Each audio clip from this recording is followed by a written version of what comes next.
আসসালামু আলাইকুম। সময়টা একেবারে পারফেক্ট, মানে ঝোপ বুঝে কোপ, বিষয়টা অনেকটা এরকম। যাই হোক, জীবনে প্রথম কোনো ইন্টারভিউ টানা দেখলাম 2 ঘন্টা বসে। জীবনে প্রথম কোনো ইন্টারভিউ একটা সেকেন্ড আমি স্কিপ করি নাই, পুরো একেবারে ফ্র্যাকশন অফ সেকেন্ডও দেখছি ইন্টারভিউটা।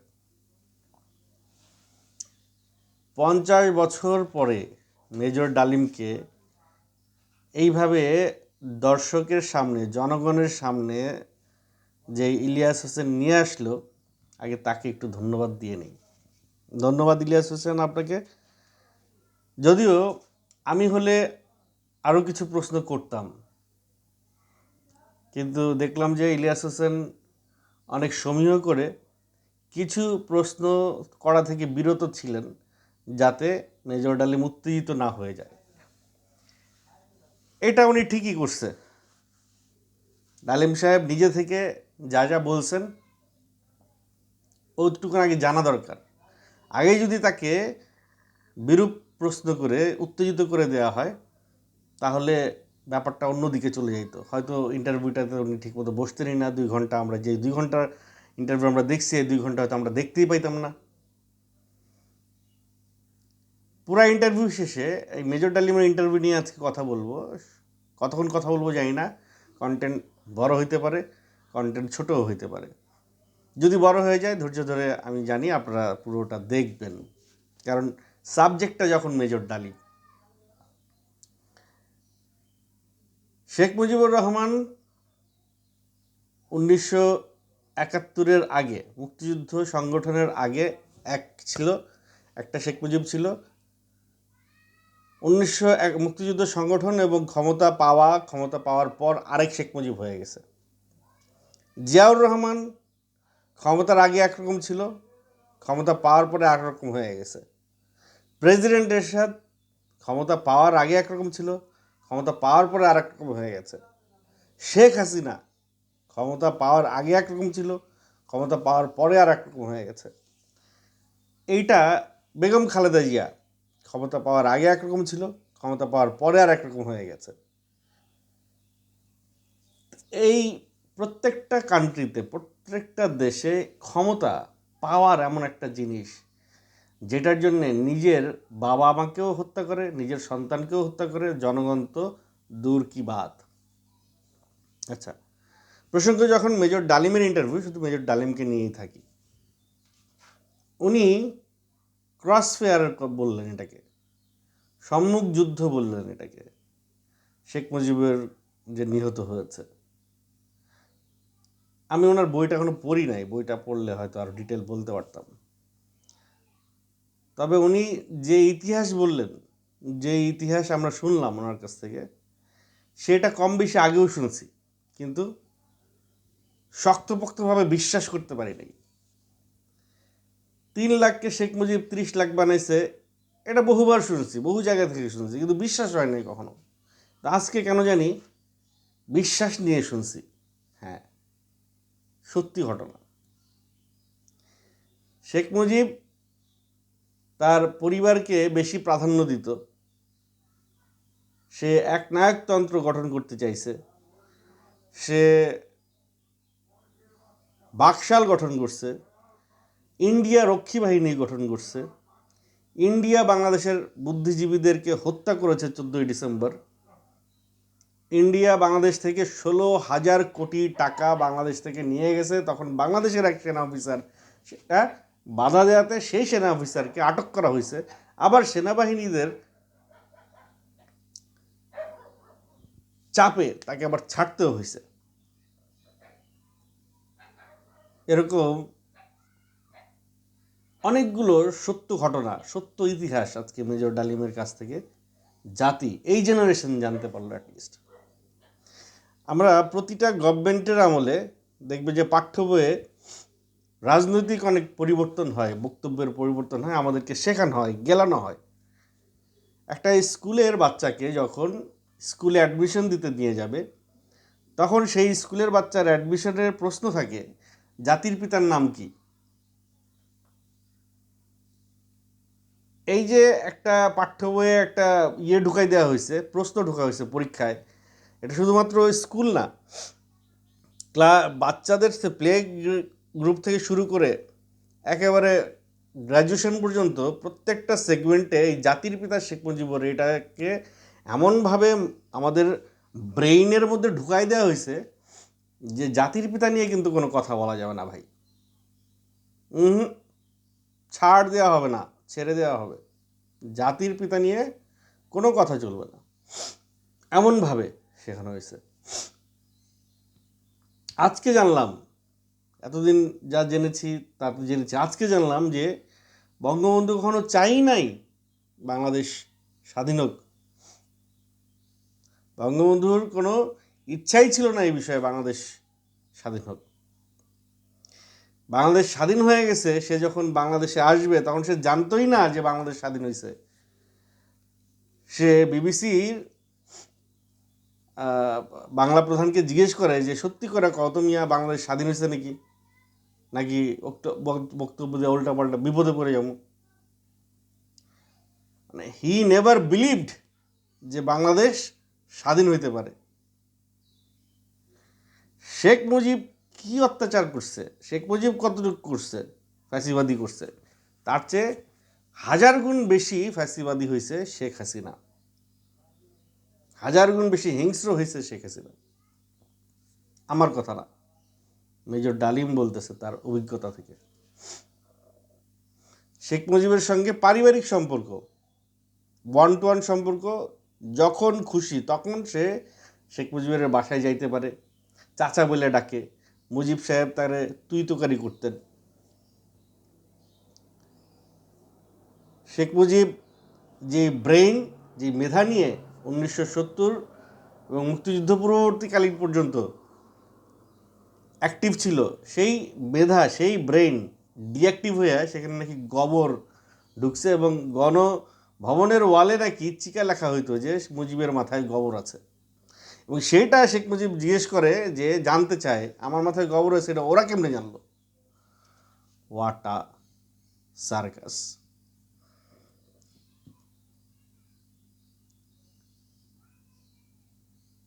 ইন্ডিয়ার উদ্দেশ্য ছিল বাংলাদেশকে স্বাধীন করা না, ইন্ডিয়ার উদ্দেশ্য ছিল বাংলাদেশকে সাময়িক স্বাধীন করে সিকিমের মতো বাংলাদেশকে ইন্ডিয়ার অঙ্গরাজ্য করা।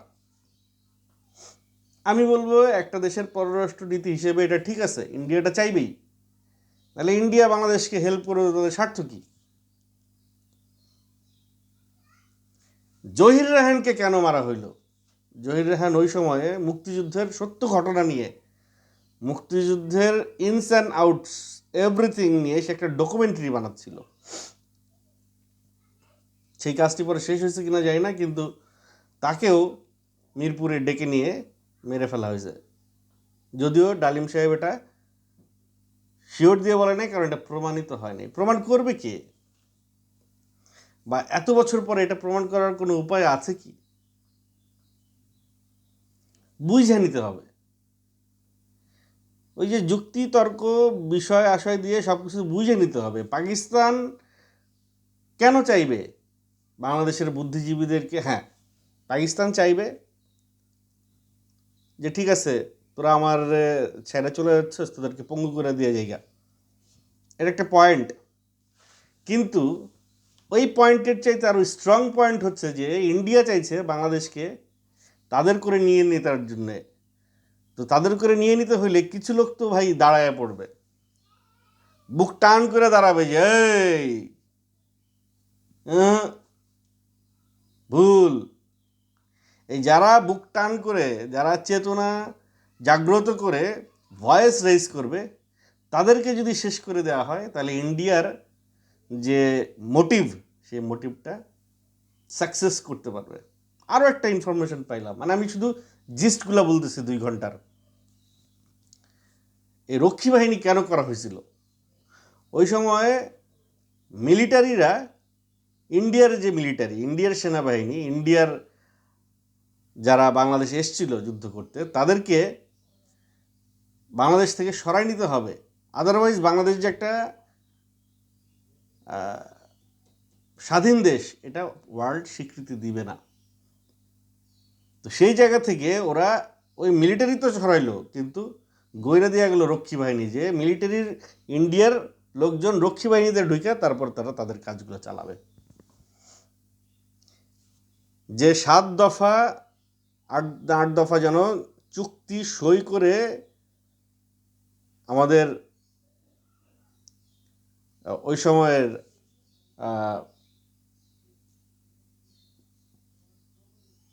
তাজউদ্দিন আহমেদ, ওই সময়ে প্রেসিডেন্ট, অস্থায়ী প্রেসিডেন্ট, তিনি ওই চুক্তি সই করে নাকি অজ্ঞান হয়ে পড়ে গেছে যে ইন্ডিয়া কি চুক্তি করলো, এবং তিনি রিয়ালাইজ করছিলেন যে উপায় নাই, পেছনে ফেরার আর অপশন নাই, হয় এই চুক্তিতে সই করে দেশকে স্বাধীন করে নিয়ে আসতে হবে, আদারওয়াইজ দেশটাকে পরাধীনে রাখতে হবে। সেই 7 দফা চুক্তি, সেই 8 দফা মেনে নিয়ে শেখ মুজিব যখন ভারতের তাবেদারি করতেছে, তখন এই সেনাপ্রধান, এই সেনাবাহিনীর অফিসাররা, দেশপ্রেমিক সেনাবাহিনী অফিসাররা, এরা বুঝতে পারছে যে এইভাবে চললে আসলে মুক্তিযুদ্ধের কোনো কারণই থাকে না, কোনো ফায়দাই থাকে না। তারা তখন নিজেদের জীবন বিপন্ন করে আইন নিজের হাতে তুলে নিয়ে এইটাকে প্রতিরোধ করার চেষ্টা করলো। এবং তাদের সঙ্গে জিয়াউর রহমান প্রথমে তো একমত ছিল, পরে আবার পল্টি খাইল, মানে ক্ষমতাটা টিকায় রাখার জন্যে। শেখ মুজিবুরও ক্ষমতা টিকায় রাখার জন্যই তাদের সঙ্গে পল্টি খাইছে। মুক্তিযুদ্ধে শিক্ষিত অশিক্ষিত, চোর ডাকাত বাটপার, মুচি, কাজী, পুলিশ, ছাত্র, সব সত্যবাদী মিথ্যাবাদী, খুনি, সবাই সবাই মুক্তিযুদ্ধে অংশগ্রহণ করছে। যখন প্রশ্নটা ছিল দেশ, আর দেশটা যখন পেয়ে গেছে, তখন তাদের নিজেদের যে ভেতরের যে সত্তাটা তখন জেগে উঠেছে। যে ডাকাত ছিল সে ডাকাতি শুরু করে দিছে, যে ছিনতাইকারী ছিল সে ছিনতাই করা শুরু করছে, যে সিন্ডিকেট ব্যবসায়ী ছিল, যে চোরাকারবারি ছিল, তারা চোরাকারবারি শুরু করছে। কেউ কেউ আবার এসব সিন্ডিকেট, চোরাকারবারি, ডাকাতি যুদ্ধের সময়ও করছে। তো ওই যে কয়লা ধুইলে ময়লা যায় না, আর কইলে স্বভাব বদলায় না, এদের স্বভাব বদলায় নাই। এরা স্বাধীন বাংলাদেশে আবার সেই একই কাজ শুরু করছে, পুরনো পেশাটাই তারা আবার জারি রেখেছে। ইতিহাসের আরও অনেক কিছু এরকম জানার বাকি আছে, অনেক কিছুই আমাদেরকে ভুল জানানো হয়েছে। আমার আমার খালি আফসোস একটাই, যে যারা মারা গেছে তারা তো মারা গেছে, ভুল ইতিহাস শুনেই মারা গেছে। ভুল ইতিহাস মানে কি জানেন? ভুল নৈতিকতা, ভুল আদর্শ, ভুল মতবাদ, ভুল সিদ্ধান্ত। আজকে আমি জানি না এই এক ইন্টারভিউয়ের কারণে আমি এক ইন্টারভিউ কতটা ইম্প্যাক্ট ফেলবে পুরো জাতির উপরে, এক ইন্টারভিউ কতটা সত্যতা আছে এর মধ্যে লুকিয়ে। ওই যে শুরুতে বলছি যে আমি যদি এখানে থাকতাম, কয়েকটা প্রশ্ন আমিও করতাম। তার মধ্যে একটা প্রশ্ন আমি করে রাখি, সেটা হচ্ছে যে গোলাগুলিতে মারা গেছে, শেখ কামাল মারা গেছে, শেখ মারা গেছে, সবাই মারা গেছে। শেখ রাসেল তো তখন বাচ্চা ছিল। যুদ্ধের ময়দানেও তো বাচ্চাদের বুকে কেউ গুলি করে না। শেখ রাসেলকে কেন টেবিলের তলা থেকে এনে বের করে গুলি করে মারা হলো? বা আদতে শেখ রাসেলকে কি মানে এমনি ওই যে গোলাগুলিতে উনি এমনি পড়ে মারা গেছে, যেমন যে 15 ছাত্র আন্দোলনে গোলাগুলি হয়েছে বাইরে, বাসায় একটা বাচ্চা মারা গেছে, এরকম কোনো ঘটনায় শেখ রাসেল মারা গেছে? নাকি তাকে বের করে এনে, আমার ডালিম সাহেবের যে বক্তব্য দেখলাম তাতে আমার মনে হয় না তারা শেখ রাসেলকে পয়েন্ট ব্ল্যাঙ্কে মারছে। এই প্রশ্নটা, এরকম কারো কিছু প্রশ্ন ছিল যেগুলো করলে হয়তো উনি খেপে যেতেন। মেজাজ হারাইতেন। এমনিতেই কয়েকবার মেজাজ হারাইছে। একবার তো ইলিয়াস সাহেবকে প্রশ্ন করেই বসছে যে এই প্রশ্নটা তোমার করা উচিত হয় নাই। ইলিয়াস সাহেব অনেক টেকফুলি, অনেক মানে ভাই 5 বছর ধরে ইউটিউব চালায়, সাংবাদিকতা করে আরও 10 বছর আগে থেকে। তার মানে তার ভিতরে তো সেই মেধাটা আছে, কারে কোথায় কোনভাবে কীভাবে প্রশ্নটা করতে হয়, কোন কৌশলে প্রশ্নগুলো করতে হয়। আরও একটা লাইভে আসতে দেন, একটা তো গেছে 2 ঘন্টা, আরও 2 ঘন্টা যদি আসে মেজর ডালিম, তখন ইলিয়াস সাহেব এই প্রশ্নগুলো ছুড়বে যে ঠিক আছে মন্তব্য দিয়ে তো তুমি ফাইসা গেছো, এখন তো না বলে আর যাইতে পারবা না, একটা ইন্টারভিউ তো দিছো, একটা স্টেটমেন্ট তো আসছে। তবে ডালিম সাহেবকে আমার যতটুকু মনে হলো সলিড লোক, দেশপ্রেমিক লোক, মিথ্যা কথা বলার লোক না, তার কোনো স্বার্থ নাই। যদি তার কোনো স্বার্থ থাকতো তাহলে সে তো রাজনীতিতে আসতো, সে তো এমপি মিনিস্টার হইতে পারত। সে পলিটিক্সে এসে এমপি মিনিস্টার হইতে পারত। শুধুমাত্র দেশের কথা ভেবেই সে তার জায়গা থেকে সে কাজটা করেছে। এবং মেজর জিয়া এই একটা জায়গায় কেন এতদিন আমার ভেতরে প্রশ্ন জাগতো যে জিয়াউর রহমান কেন শেখ মুজিবুর হত্যাকারীদেরকে ছেড়ে দিল? তার কাছে তো পাওয়ার ছিল, সে তো চাইলে মুজিব হত্যার বিচার করতে পারত। এই প্রশ্নের উত্তর আমার ভিতরে অনেক বছর ঘুরপাক খাইছে। এরকম অসংখ্য প্রশ্ন আমার মনের মধ্যে ঘুরপাক খাইছে। সকল প্রশ্নের উত্তর আমি মেজর ডালিমের এই ইন্টারভিউ থেকে পাইছি। তো দিন শেষে ভারত কখনোই বাংলাদেশের বন্ধু ছিল না, কখনোই না। ওই যে বন্ধু সেজে, বন্ধুর অভিনয় করে বুকে জড়ায় ধরে নিয়ে তারপরে পিঠে ছুরি মারার যে কাজটা, সেই কাজটাই আজীবন ভারত করে এসেছে। এবং শুধু ভারত না, এটা যে কোনো দেশ করবে। যে কোনো দেশ আগে তার স্বার্থটা দেখবে। তো বাংলাদেশেরও আগে বাংলাদেশের স্বার্থটা দেখতে হবে। ভারতের উপর ডিপেন্ডেন্ট হওয়ার কোনো মানে প্রয়োজনই নাই বাংলাদেশের। বাংলাদেশের যে লোক আছে, জনবল আছে, আর যে ল্যান্ড আছে, এটা যদি প্রপার ইউটিলাইজ হয় তাহলে ভারতের মতো দেশকে গোনার দরকার নেই। হ্যাঁ, ভারত বাংলাদেশ থেকে অনেক শক্তিশালী, তার সামরিক ফোর্স অনেক শক্তিশালী, তার জায়গা অনেক বেশি, তার লোক সংখ্যা অনেক বেশি, কিন্তু ভারতকে তাবেদারি করার প্রয়োজন নেই বাংলাদেশের। এটা শুধুমাত্র করেছে ওই যে 7 দফা 8 দফা, ক্ষমতায় থাকা, ক্ষমতায় দীর্ঘদিন টিকে থাকা, চেয়ারটায় বসে থাকা, ওই লোভে করছে। লোভে পাপ, পাপে মৃত্যু। এই কথাটার একেবারে একেবারে কি বলবো, মানে খাপে খাপে উদাহরণ আওয়ামী লীগ সরকার, আওয়ামী লীগ দলটা। তারা যারা যারা লোভ করছে সব পাপ করে মৃত্যুর শিকার হয়েছে তারা। মেজর ডালিমের ইন্টারভিউয়ের একটা কথা দিয়ে আমি শেষ করব আমার এই কন্টেন্টটা। পৃথিবীর ইতিহাসে কোনো প্রধানমন্ত্রী দেশ ছেড়ে পালিয়ে যায়, এটা মেজর ডালিম কখনো শুনে নাই, আমিও শুনি নাই। একটু আপনাদের জানা থাকলে জানিয়ে যাবেন।